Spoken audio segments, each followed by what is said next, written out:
Why 3 crosses? We read in John's Gospel, the soldiers took charge of Jesus, and carrying his own cross, he went out to the place of the skull, which in Aramaic is called Golgotha. And here they crucified him, and with him 2 others, one on each side, and Jesus in the middle. John 19, verse 18. Every time we think of Calvary and we see that depiction, it's 3 crosses. But why 3? I mean, really, aren't we only focused on that center cross and the significance of it?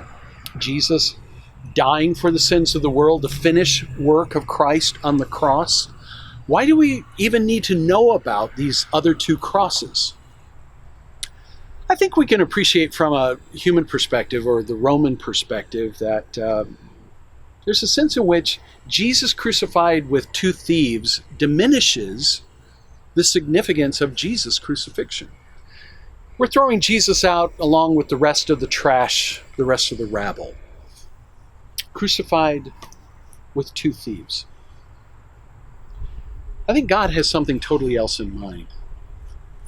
The Gospels tell us the background and the nature of these 2 men that are crucified with Christ. They are arrogant, blasphemous, just like the rest of the crowd. No doubt prideful and loud. But something happens during the course of the day of crucifixion, those hours of pain on the cross, perhaps watching and observing Jesus and what he says and how he does it. But somewhere through the course of the day, one of these 2 thieves says to his companion, "We are getting exactly what we deserve. But this man, he's done nothing wrong. He's innocent." In and of itself, that is an amazing declaration. But then this man goes on to say, he looks at Jesus and he says, "Jesus, remember me when you come into your kingdom." That's a statement of faith. This man is stating somehow, even in death, Jesus, you're going to be the one that initiates and brings into the world God's eternal kingdom. Remember me when you accomplish this. And Jesus says to that man, "I'm telling you the truth. This day you will be with me in paradise." You see the significance of those 2 crosses on either side of Jesus. Well, that's the summation of all of the gospel plan and of God's incredible giving to humanity freedom of choice. Which do I choose? Will I be like the one man, arrogant, proud, blasphemous, and in my pride continue to just say, "No, thank you, I don't need the gospel.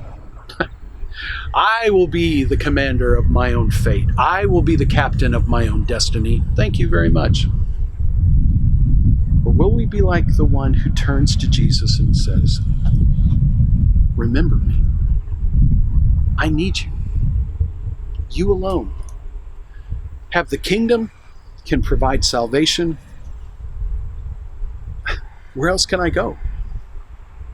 Like the apostles said, "You alone have the gift, the words of eternal life." Freedom of choice. You know what? We are so free.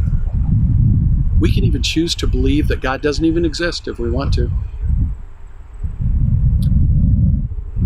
Or we can believe that he died for me. The death that he died in my place. That's the death I deserve to die. And he gives me his life in exchange for my life, which is really death, so I can live the life that he lived, abundant life. That's what he promises. Which do you choose?